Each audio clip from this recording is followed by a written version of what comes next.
Olá pessoal, vamos falar então agora sobre delivery de oxigênio, entrega de oxigênio. Eu preciso que esse sangue oxigenado ele vá até os tecidos a nível celular e que exista uma oferta a nível celular desse oxigênio, tá? Para isso é importante a gente entender as etapas dessa entrega, porque muitas das patologias vão estar relacionadas com alguma falha nessa entrega. Por exemplo, um paciente respiratório, ele já não consegue captar de forma adequada ou trocar de forma adequada oxigênio, então ele já tem um prejuízo na oferta de oxigênio nessa questão, né? Mas aqui eu quero invadir um pouco a questão hemodinâmica que tem envolvimento com a parte cardiovascular, cardiocirculatória, tá? Ou seja, destrinchando essa questão de oferta de oxigênio, delivery de oxigênio está relacionado com o débito cardíaco e conteúdo arterial de oxigênio. Mas o que é o débito cardíaco? Lembrando um pouquinho das nossas aulas lá de fisiologia, da parte da fisiologia cardíaca, o sangue ele chega com um determinado volume pela veia cava, vai para o átrio direito, passa para o ventrículo direito. Esse sangue sai do ventrículo direito por uma artéria, que é a artéria pulmonar, e é onde existe a troca, tá? Então, se eu tenho algum comprometimento lá no meu sistema respiratório, ele já não vai ter essa capacidade de troca adequada. Mas vamos pensar que existe uma função respiratória adequada.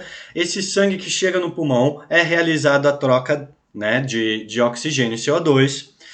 Esse sangue passa a ser oxigenado, corre do pulmão até o átrio esquerdo pela veia pulmonar, do átrio esquerdo para o ventrículo esquerdo, e na sístole esse ventrículo encaminha um sangue já oxigenado para todos os tecidos, tá? A mesma quantidade que sai do leito arterial é a mesma quantidade que chega no leito vascular.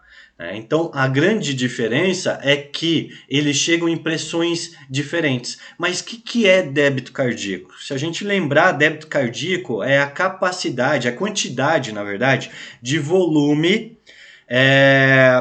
bombeado do coração num determinado tempo, num determinado minuto, tá? Então, essa questão de débito cardíaco, ela também vai ter envolvimento com a macrohemodinâmica, com o que chega no coração, com a capacidade de contratilidade que ele tem e com a pós-carga, que aí entra algumas patologias e a gente vai discutir um pouquinho sobre cada uma delas, tá? Mas débito cardíaco, ele então tem essa relação com essas fases de pré-carga, contratilidade e pós-carga, tá?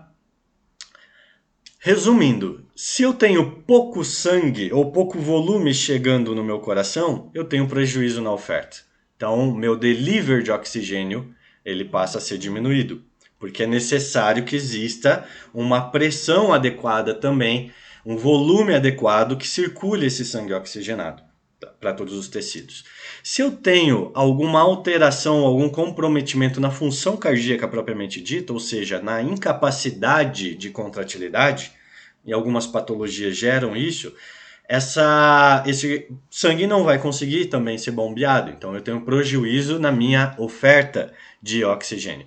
E se eu tenho algum comprometimento, uma vasoplegia, por exemplo, numa sepse, que pode gerar uma vasoplegia, eu não tenho, apesar desse sangue sair, esse volume sair do coração, eu não tenho uma capacidade de vasoconstrição para manter a pressão adequada nesse sangue no leito arterial, correndo para todos os tecidos e carregando, né, o sangue oxigenado. Então olha só como é importante a gente pensar numa fase macrohemodinâmica que influencia na minha oferta de oxigênio. Porque não necessariamente o paciente que tem algum processo de baixa oferta de oxigênio, que passa por uma má perfusão ou até mesmo uma hipoxemia, não necessariamente está relacionado com o sistema respiratório, tá? Pode estar relacionado com o débito cardíaco prejudicado. Como que a gente pode avaliar débito cardíaco, né? uma das melhores formas de eu avaliar o sistema circulatório é através da pressão arterial, que é um parâmetro que a gente faz dentro das internações, dentro da terapia intensiva. Existe uma forma para os pacientes mais graves ainda de acompanhar de forma continuada essa pressão através da pressão invasiva, né? Mas o Doppler ou um PET-MAP ou um outro sistema oscilométrico para avaliação de pressão, eu vou avaliar a pressão arterial, eu vou avaliar a pressão arterial sistólica, pressão arterial diastólica e também concluir a pressão arterial média. A gente vai discutir um pouquinho mais daqui para frente isso daí também, tá? Mas mais para vocês entenderem que o débito cardíaco tem relação com todas essas condições e que se eu tenho um paciente hipovolêmico, eu tenho que recuperar a volemia dele para melhorar a oferta. Se eu tenho um paciente com uma contratilidade reduzida, prejudicada, eu tenho que melhorar essa contratilidade cardíaca. Se eu tenho um paciente que ele tem uma vasoplegia, eu tenho que utilizar vasopressores para tentar garantir a pressão arterial.